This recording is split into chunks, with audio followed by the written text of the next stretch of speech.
नमस्कार, मी अजिंक्य भातंब्रेकर. तुम्ही पाहताय न्यूज 18 लोकमत आणि लसीकरणासंदर्भातल्या बातम्यांनी बुलेटिनची आपण सुरुवात करूया. पुण्यामध्ये आता पालिका लसीकरण केंद्रासोबतच खासगी हॉस्पिटल्सने देखील लसीकरणाला सुरुवात केलेली आहे. पुणे महानगरपालिकेच्या 65 केंद्रांवरून कोविशिल्डचा पहिला आणि दुसरा असे डोस दिले जात आहेत. यासोबतच पुण्यामध्ये सिरम इन्स्टिट्यूटने 14 खासगी रुग्णालयांना तब्बल 2 लाख डोस वितरित केल्यानं आता नागरिक खासगी हॉस्पिटल्समधनं सुद्धा पैसे देऊन लस घेऊ लागलेले आहेत आणि दोन्हीकडे सुद्धा सध्या रांगा लागल्याचं दृश्य बघायला मिळत आहे. पुण्यामध्ये लसीकरणाला आता सुरुवात झालेली आहे. पालिकेच्या लसीकरण केंद्रांसोबतच खासगी रुग्णालयांमधल्या लसीकरण केंद्रांवर देखील आता लसीकरणाला सुरुवात झालेली आहे आणि याच संदर्भातली अधिक माहिती आपण जाणून घेणार आहोत. चंद्रकांत फुंदे आपले प्रतिनिधी आपल्या सोबत आहेत सध्या. चंद्रकांत, आपण जर बघितलं तर पुण्यामध्ये लसीचा मोठा तुटवडा असल्याचं गेल्या काही काळात बघायला मिळालेलं होतं. मात्र आता लसीचा साठा उपलब्ध झालेला आहे आणि फक्त पालिकेच्याच केंद्रांवर नाही तर खासगी रुग्णालयांना देखील हा साठा आता मिळालेला आहे. त्यामुळे लसीकरण जे विस्तार आणि वेग वाढवण्यासंदर्भातलं बोललं जात होतं, जी मोहीम हाती घेतली गेली होती, ती आता खऱ्या अर्थानं सुरू होईल असं म्हणायला हरकत नाही. काय सांगता येईल चंद्रकांत त्याबद्दल? अजिंक्य, आता आपण पुण्याच्या रघुनाथ अण्णा गावडा लसीकरण केंद्रावर आहोत. खरं तर 9 वाजून गेलेले, अजून ते उघडलेले नाही. लोक आपण पाहू शकतो आत्तापासूनच लाईनी लावून उभारलेले आहेत. तिथं अनेकांना माहीत नाही इथं लस मिळणार की नाही. काहींनी बुकिंग केलं, काही नाही केलं, काही थेट वॉकिंगमध्ये आले. मला सांगा, तुम्ही बुकिंग केलंय का? हो, बुकिंग केलंय. आज आहे, मग अजून उघडलं नाही केंद्र. वाट बघू आता, आली तर घ्यायची, नाही तर मग जायचं घरी. तुम्ही केलंय बुकिंग? बुकिंग ऑनलाईन केलेलं आहे. ऑनलाईन केलेलं आहे. पण कितीचा टाइम दिला? त्यांनी 8:30-9चा टाइम दिलेला 8:30 ना. आता 9 वाजून गेलेत, अजून उघडलेलं नाही. नाही उघडलं. तुम्ही केलंय बुकिंग? नाही हा? नाही मग कसं? कारण बुकिंग शिवाय मिळत नाही ना आता. नाही, ते म्हणले 20 मिळणार आहेत. हा. तुम्ही थांबा देणार म्हणजे 20 डोस जे आहेत ते वॉकिंग मध्ये आहेत, त्यांना मिळणार आहे. त्यांच्या आशेवर ही सगळी लोक बसलेली आहेत. तुम्ही घेतलंय बुकिंग? नाही ना, ते बुकिंग नाही बुकिंग घेतलं. नाही. ताई, तुम्ही पुढे बुकिंग नाही. म्हणजे आपण हे याच्यातले काही बुकिंग केलेले आहेत, काही नाही केलेले.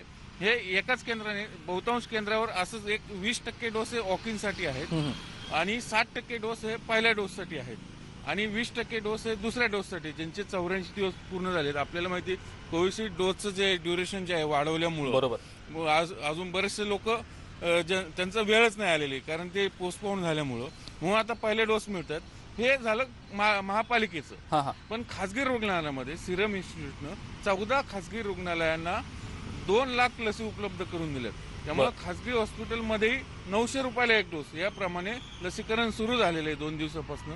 तिकडे अशाच पद्धतीने लाईनी लावून लोक लसी घेत आहेत.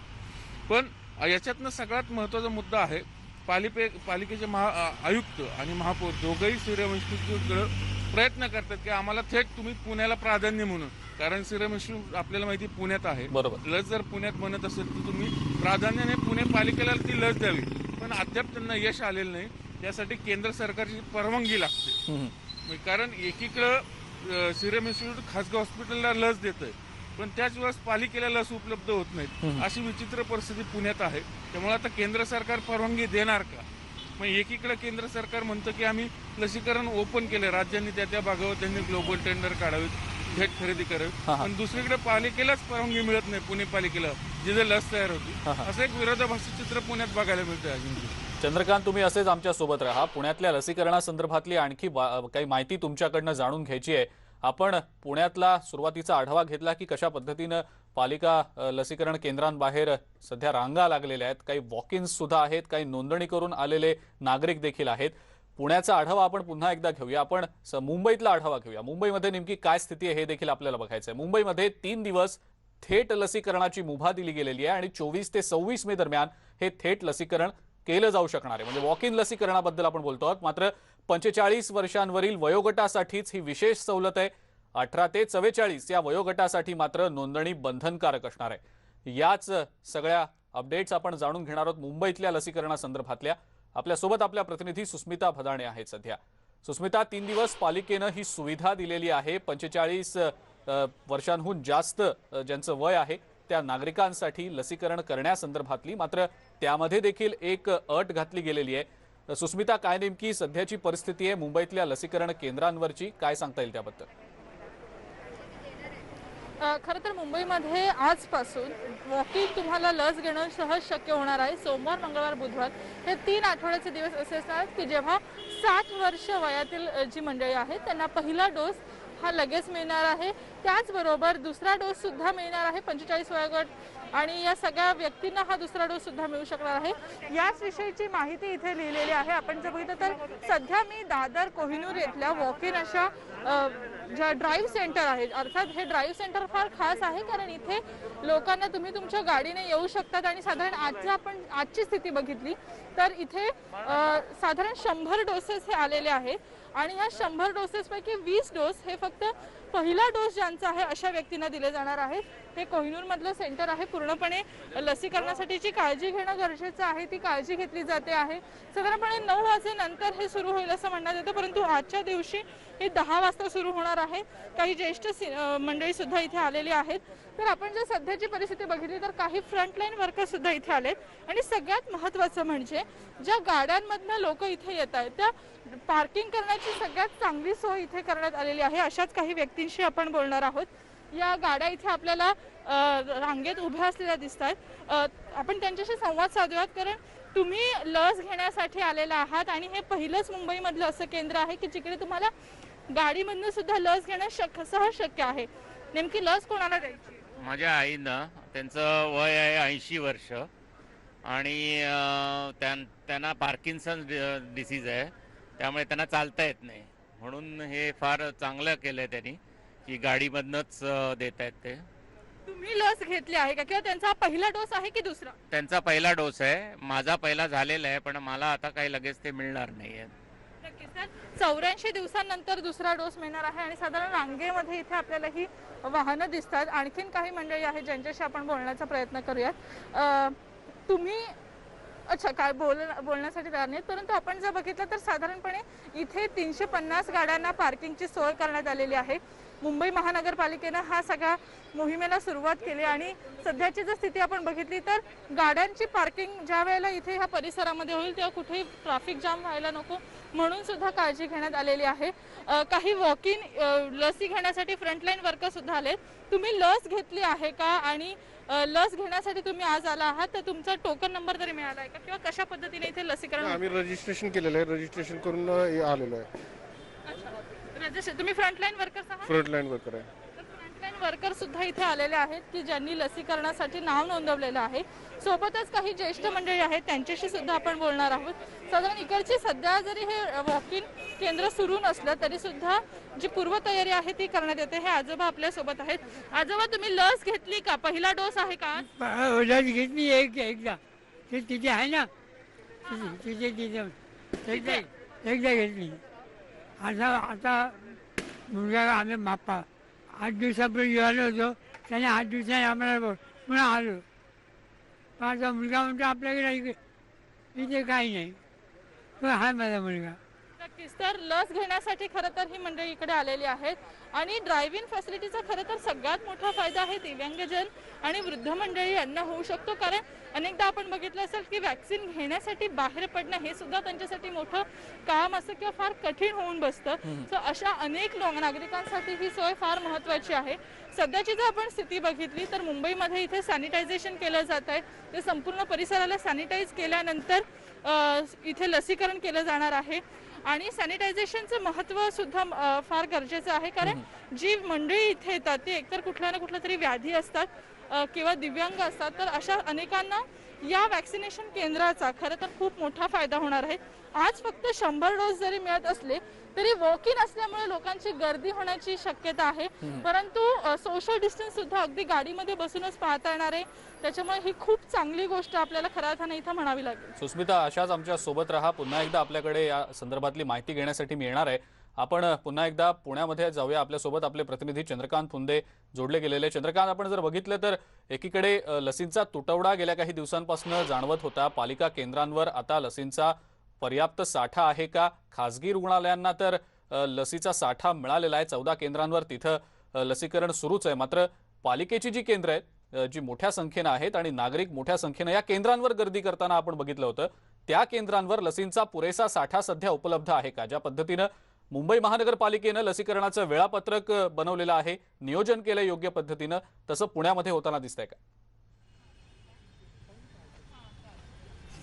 पुण्यामध्ये अजिंक्य आता आपण ज्या केंद्रावरून लाईव्ह करतोय ते केंद्र आत्ताच उघडलेलं आहे. आपण पाहू शकतो लोक आता हळूहळू नोंदणी करून आत यायला लागलेले आहेत. हे सगळे लस पालिकेची मग खूप तयारी आहे सगळे वेळापत्रक जाहीर करण्याची, पण तेवढ्या लस उपलब्ध होत नाहीत पालिकेला. ही सगळ्यात मोठी अडचण आहे. म्हणजे सध्या फक्त कोविशिल्ड आहे, कोवॅक्सिन मिळत नाही. ती साधारण पुढच्या आठवड्यात येईल किंवा 2-4 दिवसात येईल असं सांगितलं जातंय, पण अद्याप मिळालेलं नाही. हेच वास्तव. आता आपण इथले डॉक्टर आहेत त्यांनाच विचारा, मला सांगा आपली इथं आज किती लसीकरण मिळणार लोकांना मध्ये घेऊ द्या, मग मी बोलतो. आपण पाहू शकतो आता ते जे वॉक इन लोक आलेले आहेत त्यांची ती नोंदणी करून घेतात. यानंतर मग हे लसीकरण केंद्र सुरू होईल. असंच परिस्थिती साधारण सगळे जे आज 65 केंद्र सुरू असणार आहेत पालिकेची, तिथली परिस्थिती हीच असणार आहे. पहिले वॉक इनचे नाव नोंदणी केले, नंतर ऑनलाईन वाल्यांना दिले जाईल आणि एक साधारण प्रत्येक केंद्रावर 100 ते 500 डोस म्हणजे त्या केंद्राच्या क्षमतेनुसार हे वितरित केले जातील. आणि या व्यतिरिक्त खाजगी जे हॉस्पिटल्स आहेत 15 तिथं एक 2.25 लसी म्हणजे एक आठवडाभर पुरेल एवढा साठा आहे. म्हणजे खाजगींना लस मिळते बऱ्यापैकी आता पुण्यामध्ये सिरमने दिलेली आहे. आणि पालिकेला मात्र त्या प्रमाणात मिळत नाही. म्हणून पालिकेची विनंती आहे की तुम्ही आम्हाला लमसम एकदम मोठी स्टॉक जर दिला तर आमचं लसीकरण जे आहे अतिशय वेगाने आम्ही पुढे घेऊन जाऊ. सध्या पुण्याचा जर विचार केला साधारण 10 लाख नागरिकांचं लसीकरण झालेलं आहे किमान पहिला डोस तरी, पण अजून दुसरा डोस अनेकांना मिळत नाहीये किंवा कोविशिल्डचं ते ड्युरेशन वाढवल्यामुळे त्यांना त्यानंतर मिळेल. पण कोवॅक्सिन लस सध्या पुण्यात नाहीये, फक्त कोविशिल्डचं लसीकरण हे दिलं जातं. अजिंक्य. बरोबर आहे चंद्रकांत, धन्यवाद. सविस्तर माहिती आपण दिलीत. पुण्यातल्या लसीकरणासंदर्भातली आणि त्यासोबतच मुंबईतल्या लसीकरणासंदर्भातल्या अपडेट्स आपण जाणून घेतल्या, त्याबद्दल सुस्मिता भदाणे यांनी आपल्याला माहिती दिली. सुस्मिता, धन्यवाद सविस्तर माहिती दिली त्याबद्दल. मुंबई आणि पुणे या राज्यातल्या महत्त्वाच्या शहरांमधला लसीकरणासंदर्भातला आढावा आपण घेतला. राज्यातल्या इतर शहरांमधली नेमकी लसीकरणासंदर्भातली काय स्थिती आहे हे देखील आपल्याला जाणून घ्यायचंय. एक छोटासा ब्रेक आपण घेऊया. ब्रेक नंतर या भागांमधल्या लसीकरणाचा आढावा आपण घेऊया. बघत रहा न्यूज 18 लोकमत.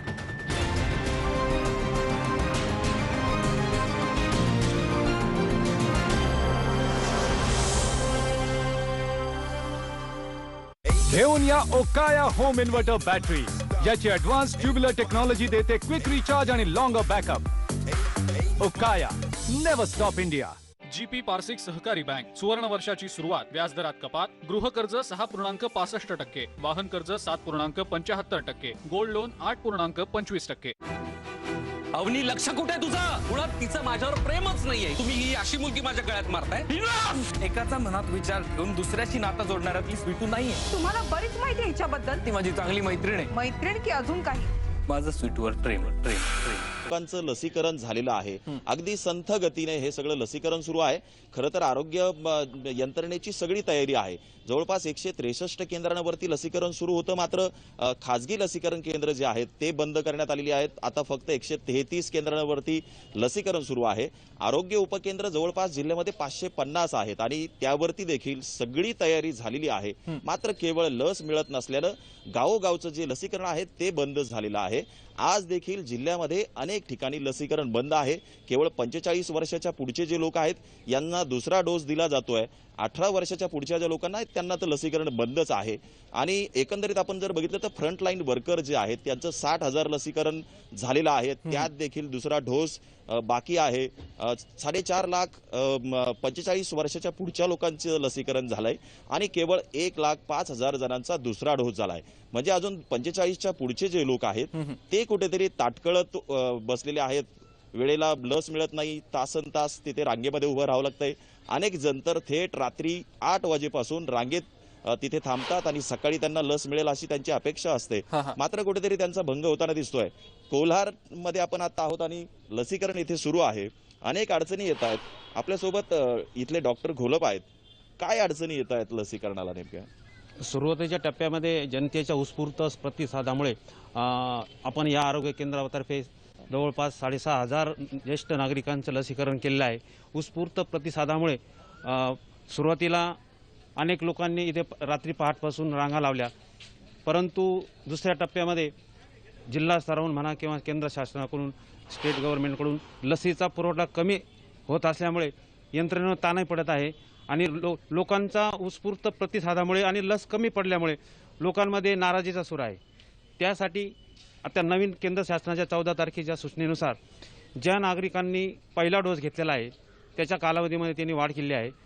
म्हणजेच पहिल्या डोसनंतर दुसरा डोस हा 3 महिन्यांनी देण्यात येईल।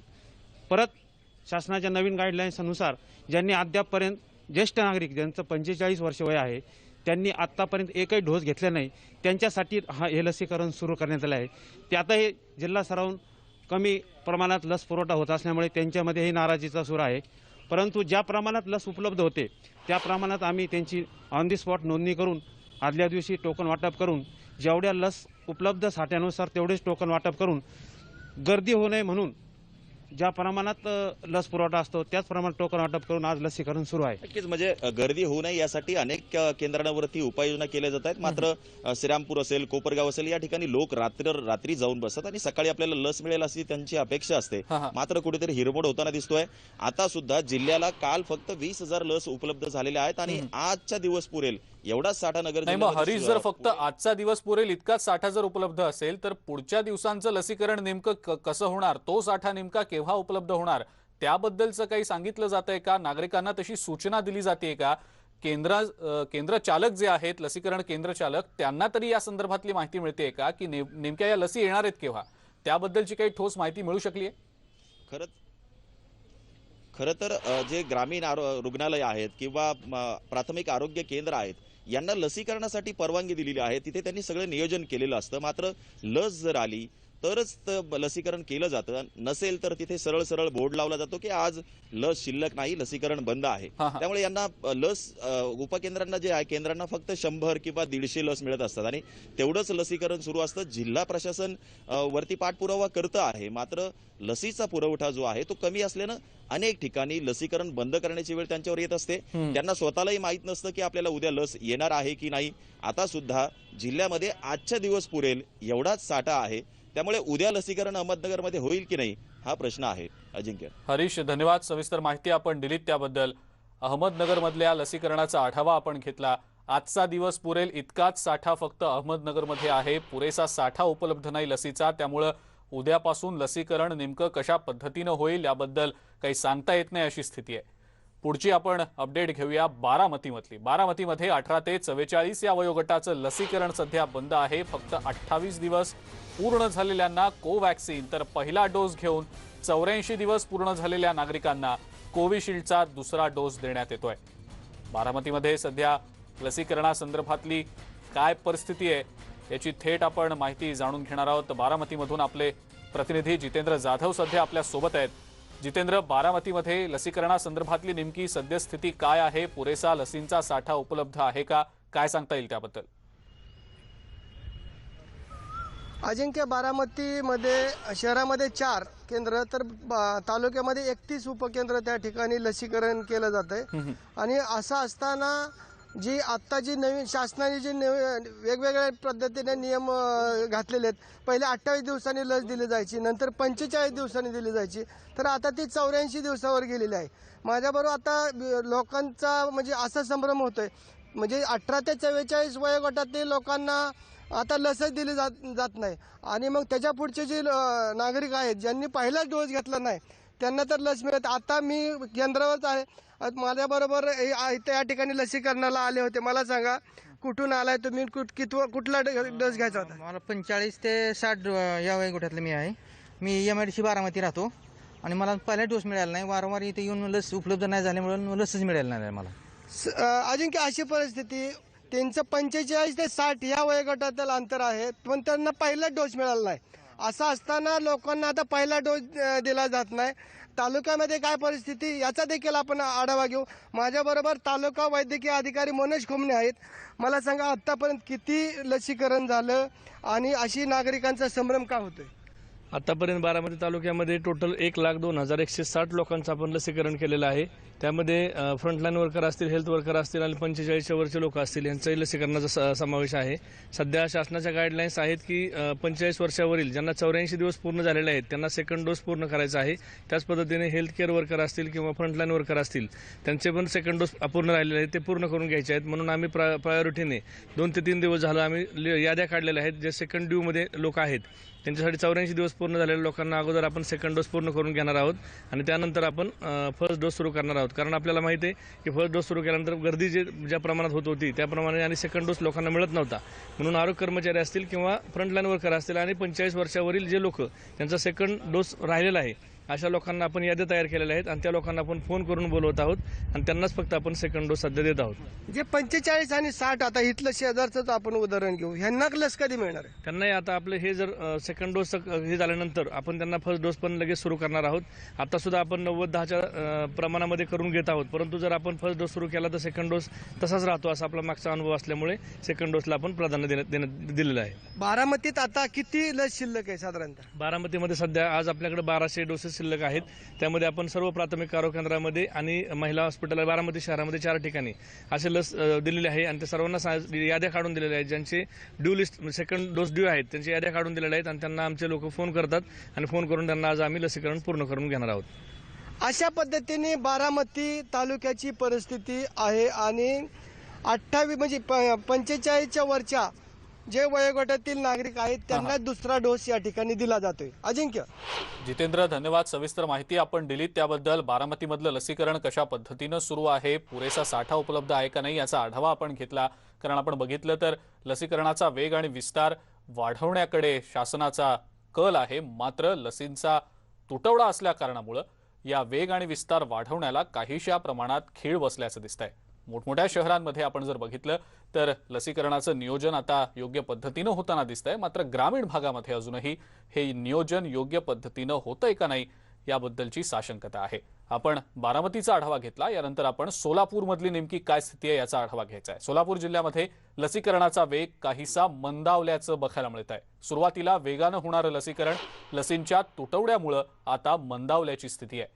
आजवर जिल्ह्यामध्ये केवळ 3.5 लाखांच्या आसपास पहिल्या लसीचा डोस दिला गेलेला आहे, तर दुसरा डोस केवळ 93,000 जणांनाच देण्यात आलेला आहे। त्यामुळे सोलापूर जिल्ह्यात मोठ्या प्रमाणात आता लसीकरणाचा वेग वाढवण्याची गरज आहे। लसींच्या तुटवड्यामुळे नागरिक देखील संतापलेले आहेत। लसीकरणाचा वेग मंदावल्यामुळे नागरिकांना अनेक अडचणींचा सामना करावा लागतोय आणि याच लसीकरणासंदर्भातली अपडेट देण्यासाठी सोलापूरमधून आपल्या सोबत आपले प्रतिनिधी सागर सुरवसे सध्या आहेत। सागर, सोलापुरामध्ये लसीकरणाचा वेग मंदावल्याचं सध्या बघायला मिळत आहे। लसींचा पुरेसा साठा जिल्ह्यामध्ये उपलब्ध आहे का, आणि जर नसेल तर तो केव्हापर्यंत उपलब्ध होईल याबद्दलची माहिती तरी जिल्हा प्रशासनाला आहे का? सागर, काय सांगता येईल त्याबद्दल? अजित, खरं तर सोलापूर जिल्ह्यामध्ये लसीकरणाचा वेग जो आहे तो खूप मंदावलेलाच आपल्याला पाहायला मिळतो। कारण अनेक लसीकरण केंद्रावरती लसीकरण बंद असल्याचे फलक लावण्यात आलेले आहेत, त्यामुळे सर्वसामान्य नागरिक जे आहेत ते या लसीकरणापासून वंचित राहत आहेत। खरं तर वेगवेगळ्या भागांमध्ये लसीकरण केंद्र सुरू केलेले आहेत। सोलापूर शहराचा विचार करायचा झाला तर 28 लसीकरण केंद्र जे आहेत ते सोलापूर शहरामध्ये आहेत, मात्र त्यातले जवळपास 8 ते 10 फक्त लसीकरण केंद्र सुरू असलेलं आपल्याला पाहायला मिळते। बाकीचे उर्वरित जे आहेत लसीकरण केंद्र ते बंद आहेत। आपण आता एका लसीकरण केंद्रावरती आहोत, काळी मशीद या परिसरातील।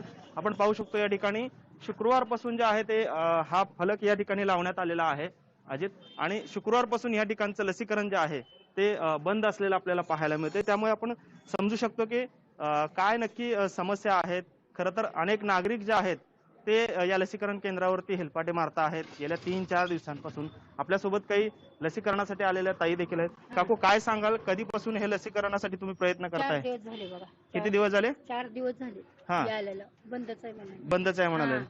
तुमची नोंदणी झाली आहे का? नाही अजून करायची। इथेच करायची आहे? हा, इथेच करायची। बर, वय किती आता तुमचं आहे? माझं 65 आहे। 65 आहे? आधार कार्डावर आहे। बर बर, हा, 65 आहे आधार कार्डावर। मग इतक्या दिवसात का नाही घेतलं लस तुम्ही? मी कामाला जात होते। कुठे काय काम करता तुम्ही? मी ह्याला काय म्हणतात स्वयंपाक करा, घरगुती काम करते, स्वयंपाक घरगुती। बर, अजित, आपण पाहतोय की खरं तर हे घरोघरी जाऊन स्वयंपाकाचं काम करतात, लग्नाच्या ऑर्डर्स असतात। हे फ्रंटलाईन वर्कर्स जरी नसले प्रत्यक्षात तरी तरी सुद्धा या ठिकाणी आता त्यांची मोबाईल नसल्याची देखील तक्रार या ठिकाणी ते करतायत. म्हणजे नागरिकांची कशा पद्धतीनं हेळसांड सुरू आहे हे एकंदरीत आपल्याला पाहायला मिळते. आपल्यासोबत आणखी काही इथले समाजसेवक देखील आहेत, आरोग्य सेवेत काम करतात.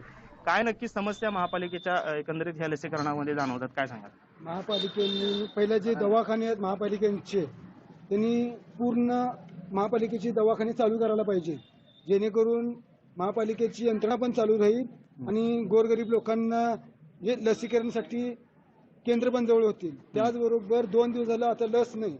गोरगरीब लोकांसाठी जे अँड्रॉइड मोबाईल नाही ते लोक भरपूर हेलपाडा घालतात. त्यासाठी महापालिकेने किंवा सरकारने काहीतरी पावलं उचललं पाहिजे किंवा त्यांना ऑफलाईनची व्यवस्था दिली पाहिजे. त्यामुळे आपल्याकडे महापालिकेकडे डाटा आहे, आशा वर्कर मार्फत जे स्लम एरियातला डाटा आहे त्यांच्याकडनं नाव नोंदणी करून बाबा त्यांना चिठ्ठी देऊन आपण लसीकरणासाठी पाठवता येईल. म्हणजे गोरगरीब लोकांचा आपल्या हेलपाडा म्हणून वाचेल. आणि जे महापालिकेचे जुने दवाखाने आहेत तिथे आपले डॉक्टरची नेमणूक आहे, पण महापालिका प्रशासन जे प्रायव्हेट डॉक्टरांना योगदान देऊन महापालिकेचे जे दवाखाने चालू करायला पाहिजे. आणि तिसरी लाट आली तर प्रायव्हेट डॉक्टर न विसंबून राहता महापालिकेची पण स्वतंत्र यंत्रणा पाहिजे. त्यासाठी पण महापालिकेने प्रयत्न केले पाहिजेत.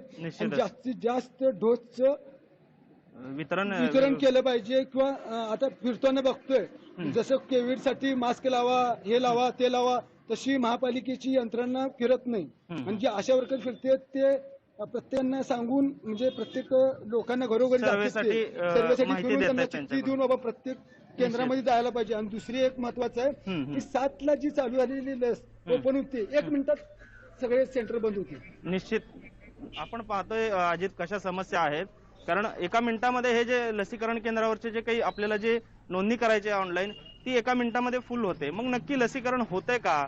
कारण वास्तव तर असं आहे की ज्या ठिकाणी लसीकरण केंद्रावरती लसच उपलब्ध नाहीये. त्यामुळे प्रशासनाने आता याकडे लक्ष देणं गरजेचं आहे आणि जास्तीत जास्त लसीकरण करणं, जे स्लम एरियात राहतायत, जे प्रत्यक्ष कामासाठी बाहेर फिरतायत, शहरातल्या वेगवेगळ्या भागांमध्ये जातात, त्यांचं लसीकरण प्राधान्याने होणं अगदी खरं. जर लसीचा पुरवठाच झाला नाही तर नागरिक लस घ्यायला येणार कसे, लसीकरण केंद्र सुरू ठेवणार कशी आणि नागरिकांना लस मिळणार केव्हा, असे अनेक प्रश्न आहेत. तर सागर, धन्यवाद, सविस्तर माहिती आपण दिलीत त्याबद्दल. सोलापूरमधला लसीकरणाचा आढावा आपण घेतला. लसच उपलब्ध नाही त्यामुळे लसीकरणाचा वेग मंदावलेला आहे.